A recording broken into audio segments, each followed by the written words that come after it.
What's up with it, man? It's your boy FUEGO. If you don't already know, and today we getting to know me a little bit better. Let's jump into it. This FUEGO little bitch. So a little bit on the background of the video before I just jump right into it. So I've been doing music for about 8 years now, and I'm really trying to take YouTube serious at this point, you feel me? So I asked my story. I said, you know what y'all want to know from me and my experiences? I've gone through so many trials and tribulations with this music shit, you feel me? I've been doing it for 8 years. I done had so many failures, so many errors, so many wins, so many losses with this shit.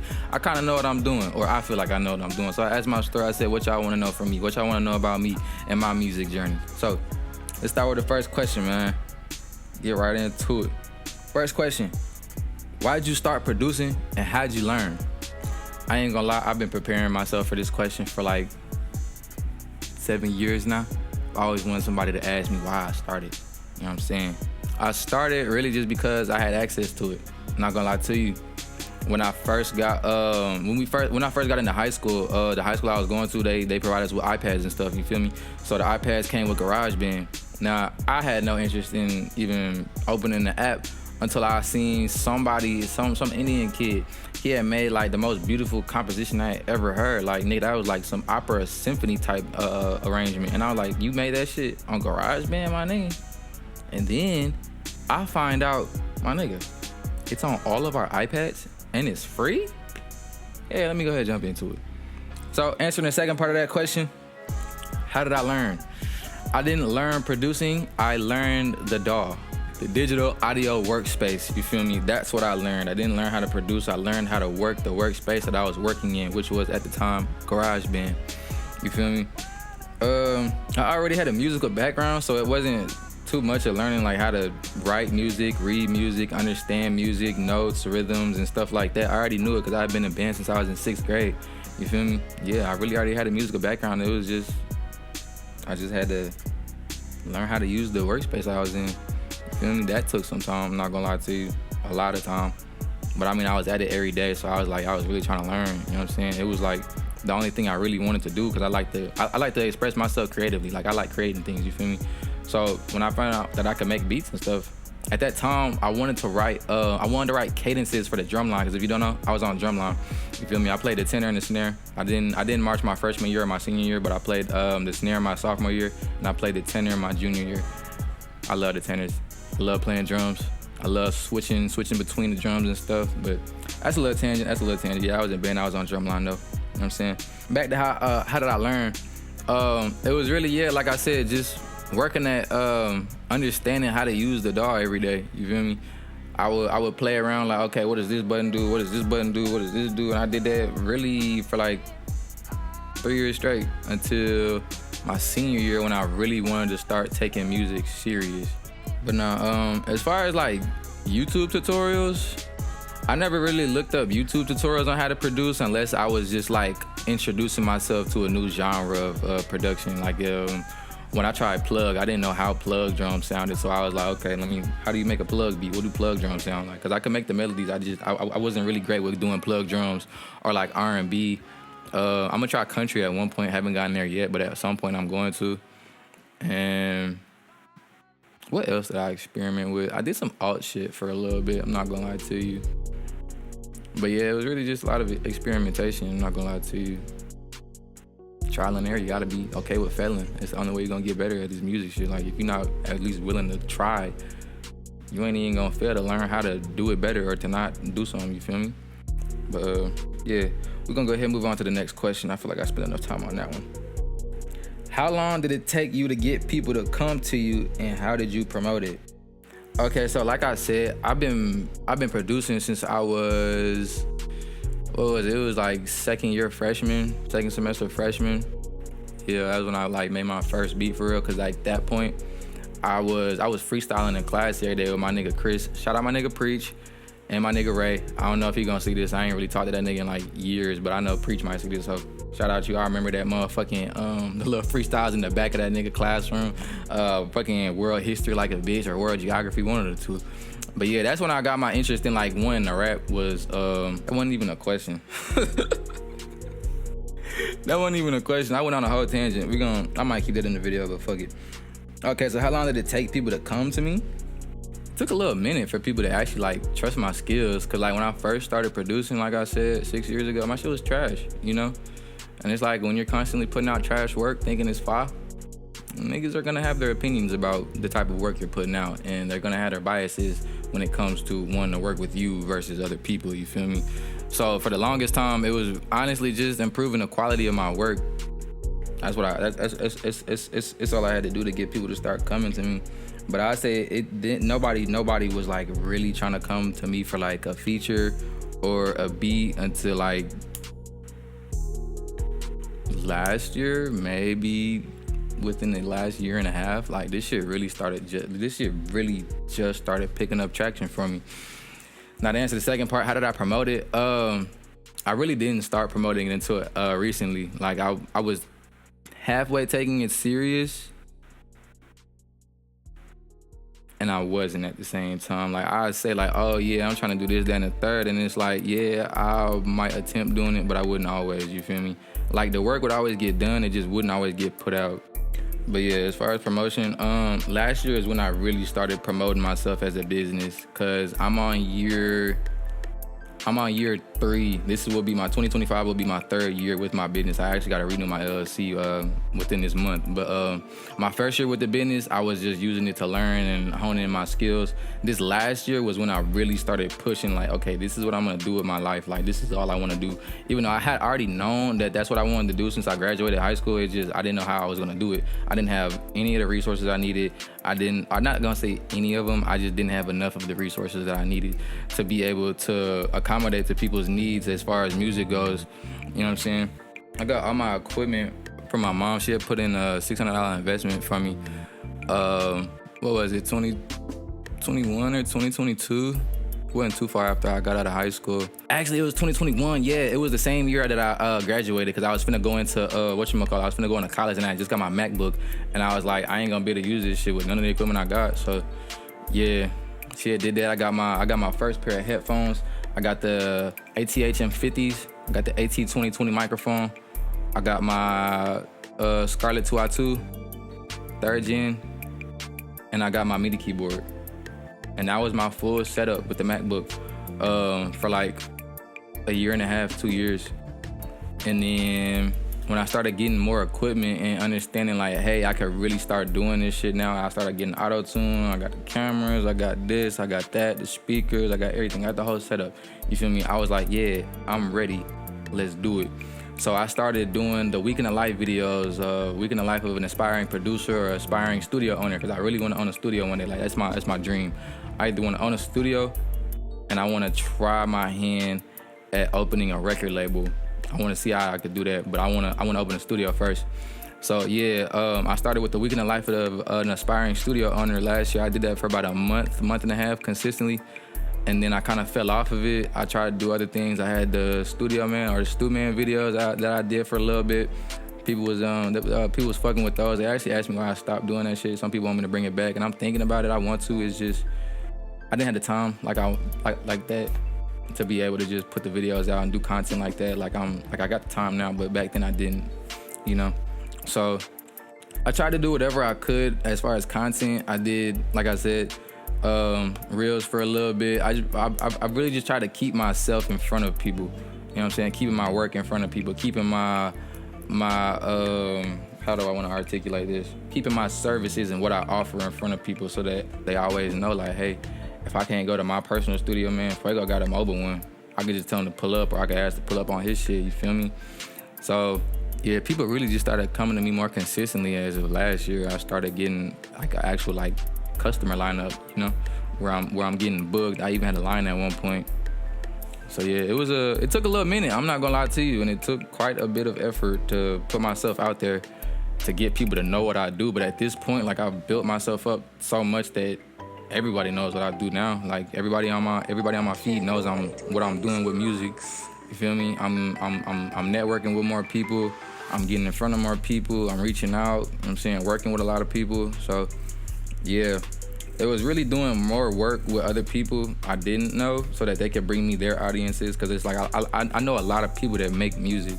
So it's like if you make music and all your homeboys make music, if you gonna shout me out and all your homeboys see that, they gonna come flood my way. I'm like, oh, Where you get your shit done at? Oh, FUEGO did that shit. Where you get that video shot at? Oh, FUEGO did that shit. Oh, who makes y'all shit? Oh, FUEGO did that shit. Where y'all beat come from? FUEGO did that motherfucker. You feel me? So it's like my name started getting a little buzz as of this year and last year. And I'm fucking with it. I ain't gonna lie. I lost a little bit of momentum just cause I kind of fell off with the posting, but I brought it back when I got my cipher. If y'all check that out, I just did a cipher 2 months ago. I was supposed to do one last month, but life was life last month, so I couldn't get around to it, and I might not get around to it this month, but I do want to bring it back. But shit, so I feel like that cipher did turn me up a little bit, you know what I'm saying? Really put me in front of more people. But yeah, as far as that question, I feel like that's my answer for it. Next question. Did you ever want to just give up and do something completely different? So many times. So many times, I'm not gonna lie to you. Not giving up on music, but giving up on trying to make a career out of it. I never give up on music, but like as far as trying to feed my face with it, feed my family with it, a lot of times. I didn't think it was gonna happen, especially in the beginning. Like before last year, I thought like, nah, bro, because niggas would watch a nigga, bro. They wouldn't support a nigga. They would just watch a nigga. So I was like, damn, is niggas even fucking with me? But then I kind of flipped my perspective on that. I'm like, okay, they're watching me always. Like they're not even interacting, but they watch everything I do. Fam, I had one of my plugs. He had asked me. He was like, yo, where the Weekend Life videos go? I'm like, what? What? It was like, you stopped doing the Weekend Life videos. I used to watch them bitches. I'm like, you used to watch them hoes? Never even seen a nigga in my likes. Not a comment, not a nothing. But I started to think, okay, how many other people are doing that? And that's when I stopped caring about whether or not people actually engage, because I know they're watching regardless. Because it was like after that, more and more people started telling me like, hey, why you not doing this? When this gonna come back? And it's like they weren't even engaging with my stuff. But I was like, bet, at least y'all watching, so I'm gonna keep doing it. You know what I'm saying? Or I'm gonna try to. You feel me? Shout out my nigga JT, bro. Can I do the Dougie? Y'all wanna see it? Y'all wanna see it? Hold on. I might bust that bitch sitting down.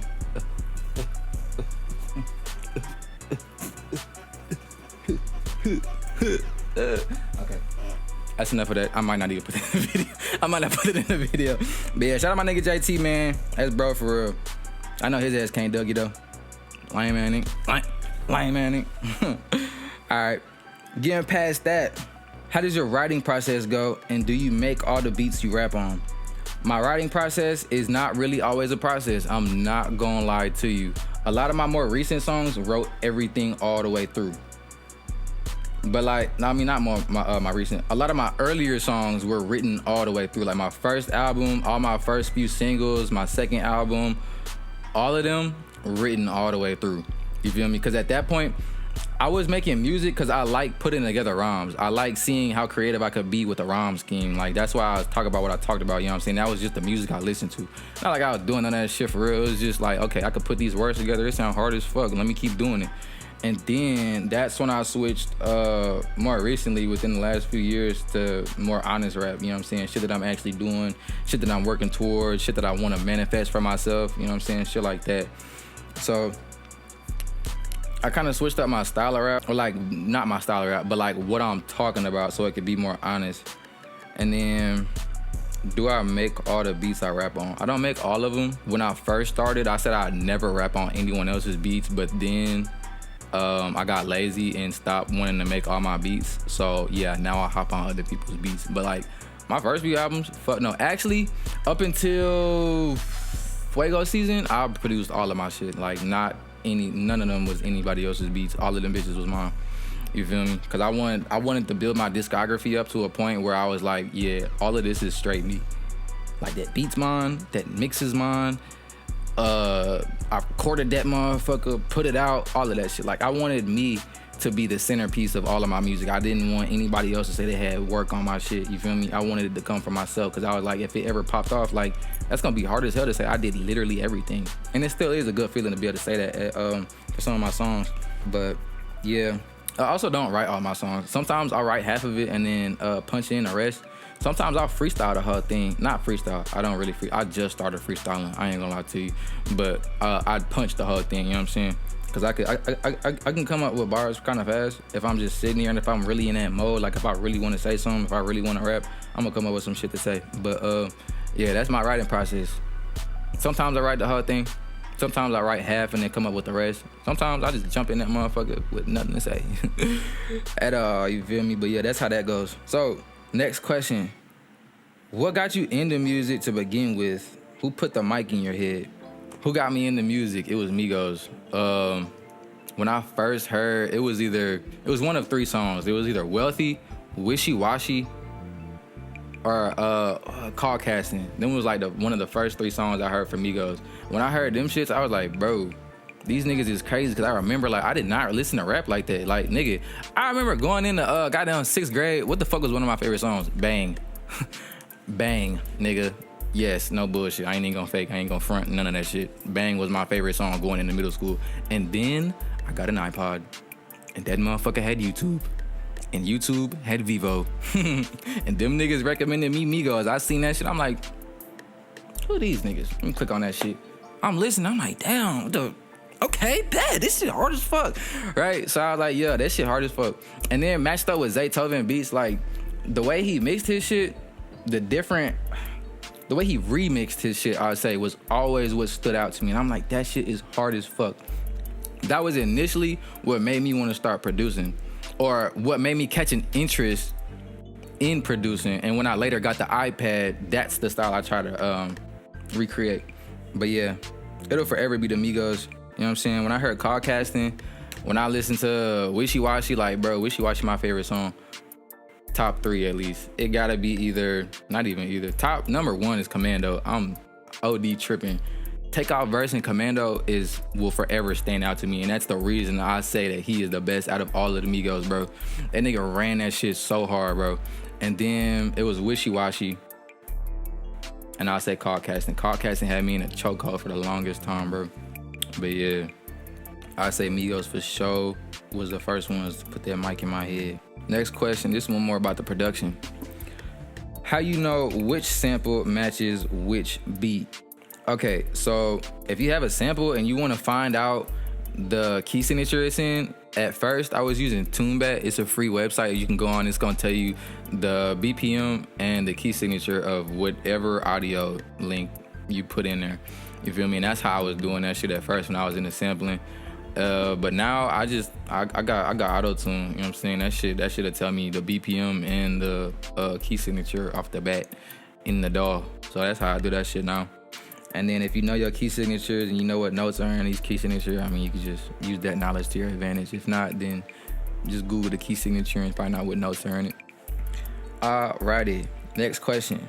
To my nigga Jacob, sometimes. Okay. This is a good one. My sister asked this hoe. Who's a producer you'd like to collaborate with? Kyle Beats. I watch your YouTube almost daily. I'm not gonna lie to you. One of my favorite producers out of Dallas. Next up, gotta be Zaytoven, bro. Oh my God, Zaytoven was my favorite producer. Still is my favorite producer ever. Like his pianos are so distinct. His drums are so distinct. Like nigga, you could turn on a Zaytoven beat and Zaytoven. Ain't even gotta question it, bro. You automatically off the rip. He has his own sound. I love that. I love Zaytoven's sound, bro. It's so hard. Maybe it's because Migos hopped on that bitch. Nah. I'm not gonna say Zaytoven made Migos, but he definitely helped them niggas a lot, bro. Their beats was fire. Their beats were crazy.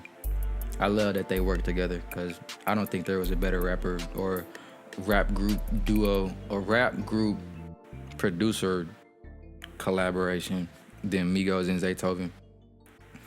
Would I say I have another one though? Not up top. I mean, I don't really be checking for producers like that. I kind of just work with who I work with. I'm more of a local person. I like working locally. Like when I get up to that level in them spaces with the big dogs, then yeah, I'll consider who do I want to work with now. But like while I'm stuck in the basement, man, I'm just working with anybody. But yeah, that's my answer for that. Now, my cousin asked this hoe. Any advice on mixing and knowing when to stop adding to a beat? Gang, I'm still learning. Like, bro, okay.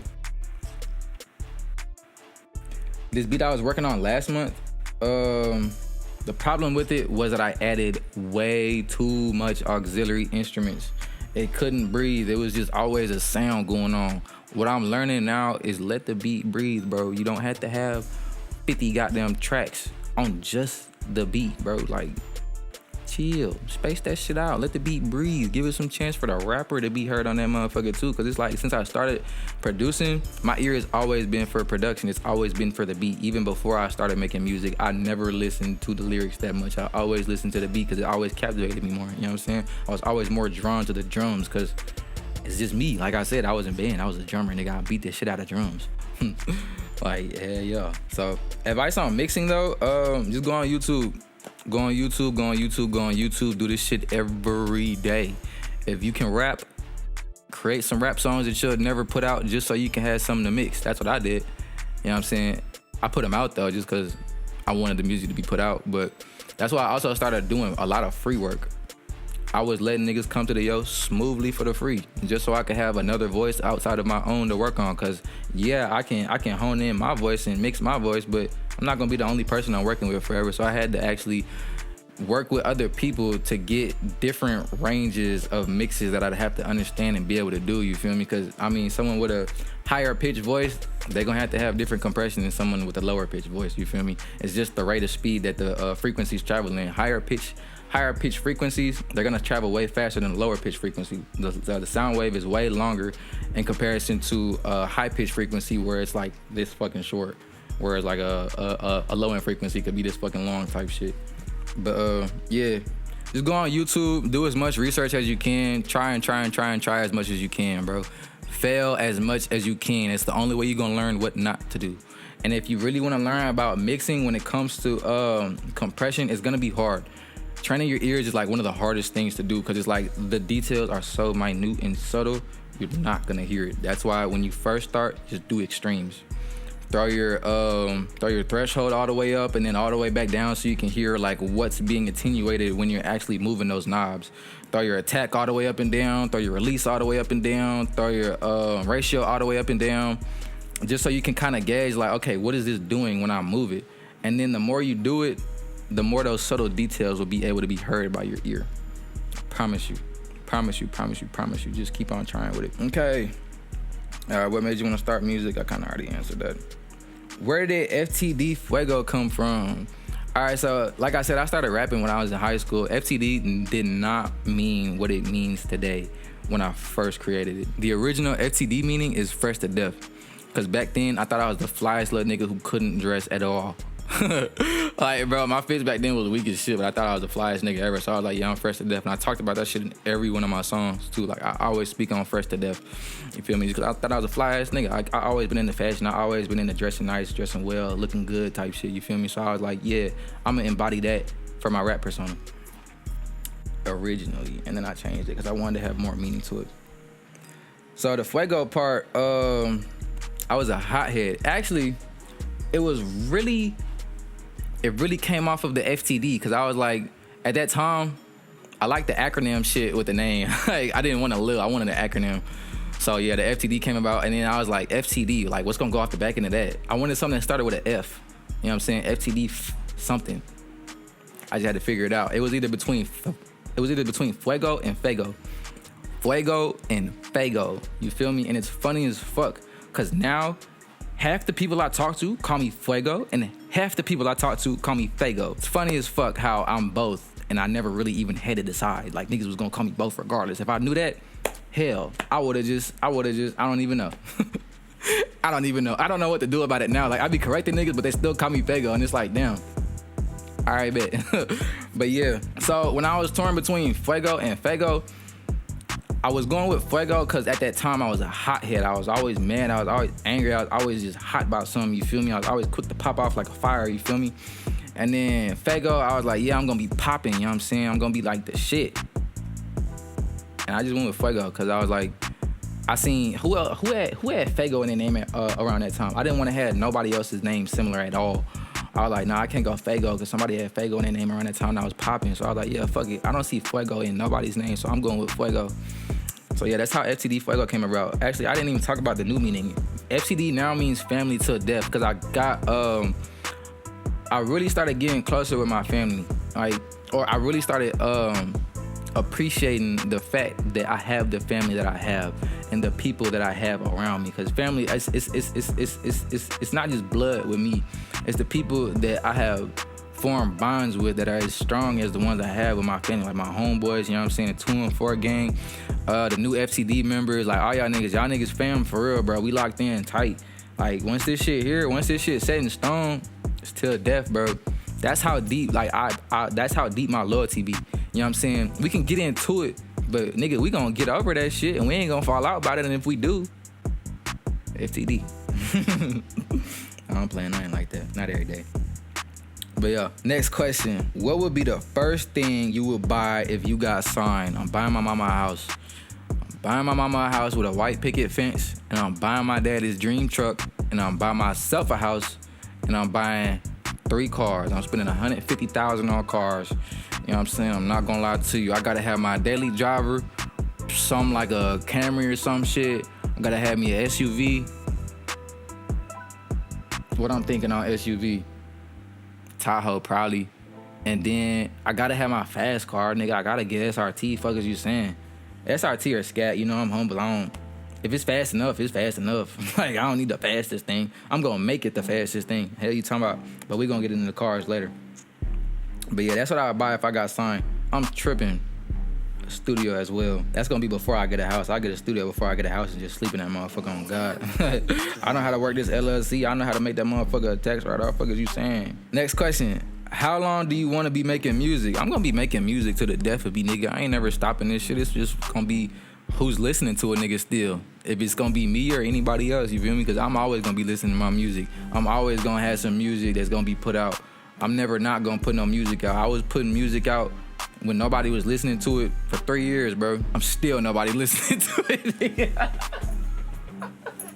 Bro, I got 14 monthly followers. 14 monthly listeners, gang. Nobody's listening to Fuego, and I'm still dropping music. I don't care who listens to it, nigga. I drop this shit for me, nigga.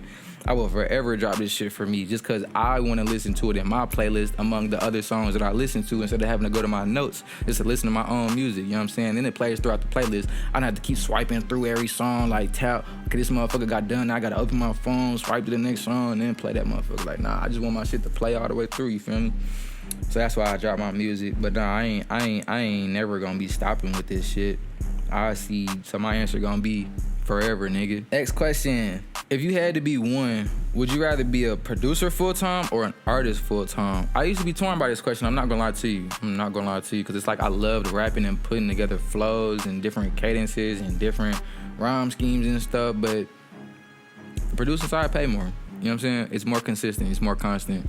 You feel me? Like you might have a rap song blow up. You might get a check off that shit. But nigga, I'm guaranteed a check if I have someone coming through the studio trying to record.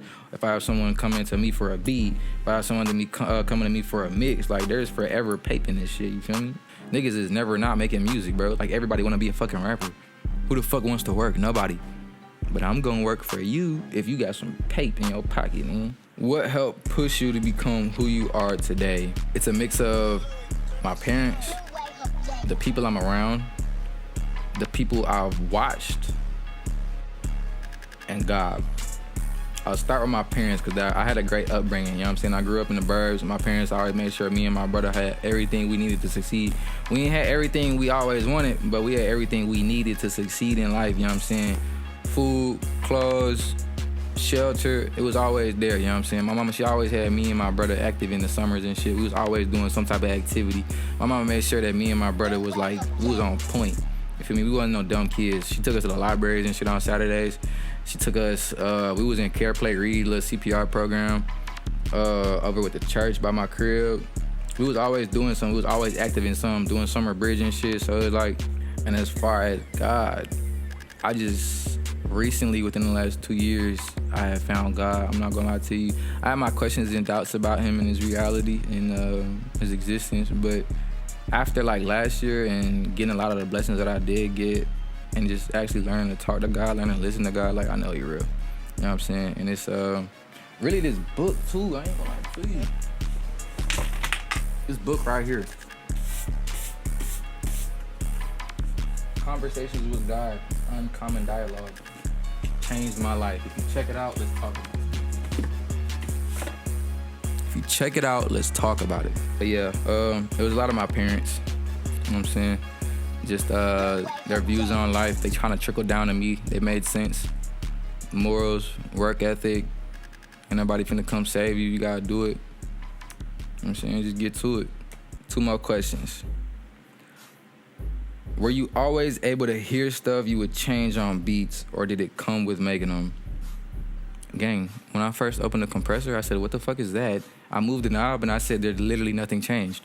I move a knob now and it feels like so much happened. Like, I move that bitch slightly. I'd be like, okay, damn, that's too much. I only went up half a dB. My producer's gonna laugh at that shit, bro.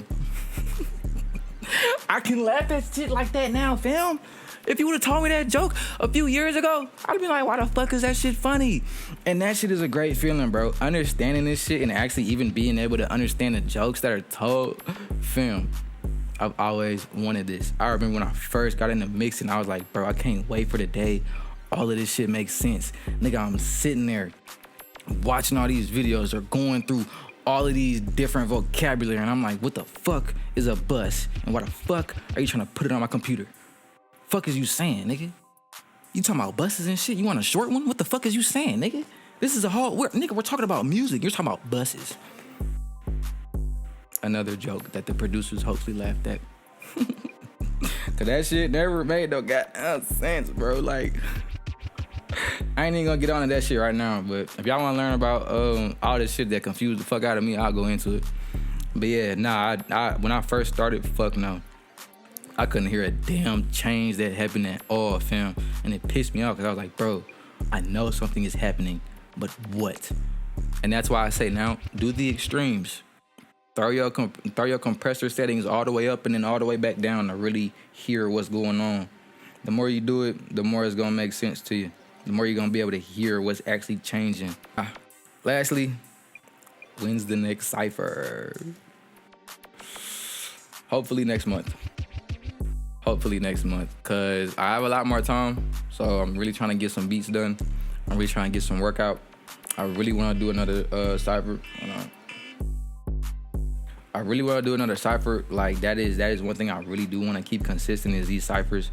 They were supposed to be monthly, but like I said, life happens sometimes. You know what I'm saying? We can't always do everything we want, but it's gonna come back for shit show. Like that shit is not done, nigga. I'm not over with. I only did one cypher. I gotta do a better one. You know what I'm saying? That was just like, not an experiment, but a trial to see what all needs to be in place for a cypher to be successful. You know what I'm saying? We learned a lot. We learned a lot about doing a cypher, bro. But yeah, that for sure. Hopefully next month. Hopefully next month. What is my dream car? Man, I ain't gonna lie to you. This shit gonna blow y'all mind. Cause if I put the picture on screen, y'all gonna be like, that's what you want? Yes. 1997 Lincoln Mark IV. Lincoln Mark 8. 1997 Lincoln Mark 8. It's an ugly ass car, but it has the original 5.0 from the Mustang in it. It had the 5.0 from the Mustang before the Mustang even got it. Niggas don't even know that shit. Niggas do not know that shit. And that's crazy as fuck, bro. That shit hauls ass, fam. If you ever seen one of them bitches cutting up, bro, them bitches is tough. Like, you wouldn't think, nigga, it's a grandpa car. You look at it like, nah, that little slut bitch ain't going nowhere. You hear that motherfucking rumble on the back end, you gonna be like, what the fuck? What the fuck they got in that hoe? A 5.0, nigga, that's what they got in that hoe. Fuck is you saying? Do I got one more after this? Yeah, this is my last one, man. What made you go the self-taught route versus technology school?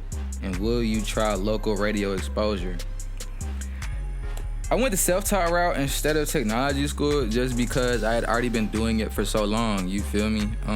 I want to work for myself one day, so considering that, I don't need a damn degree. I'm gonna employ myself. Like, yeah. Like, I'd say a degree is worth it, but I mean, if you can get the knowledge regardless, why pay all that money?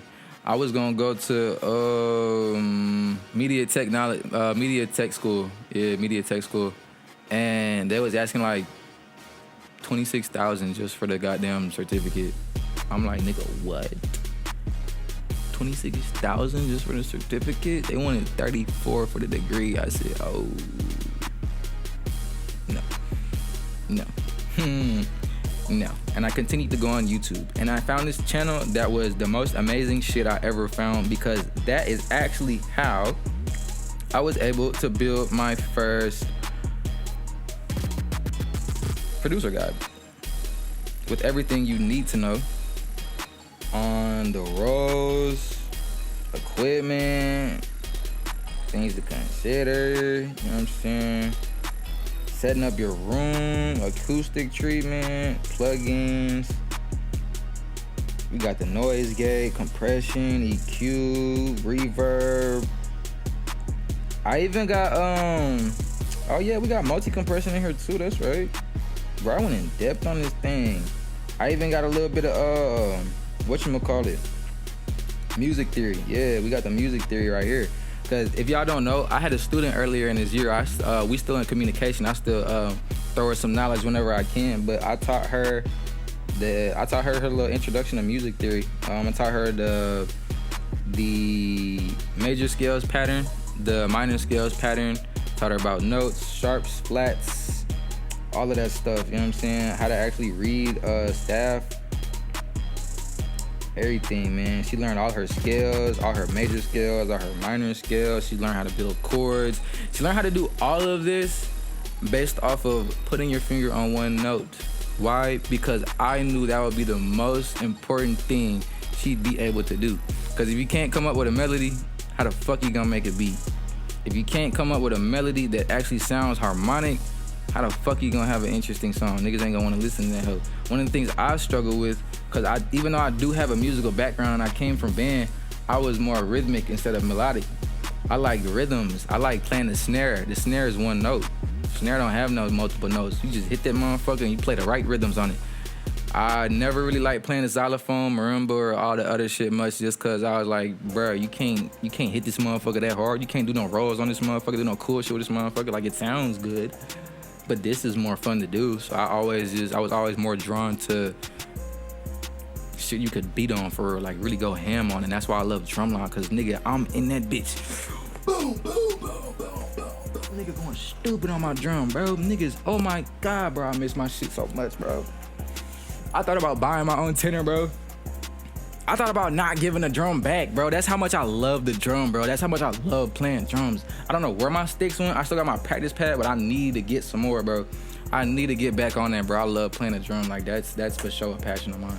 I hate that I couldn't play in March my senior year. Like, as much as I didn't like the band director and all of that stuff, I love marching.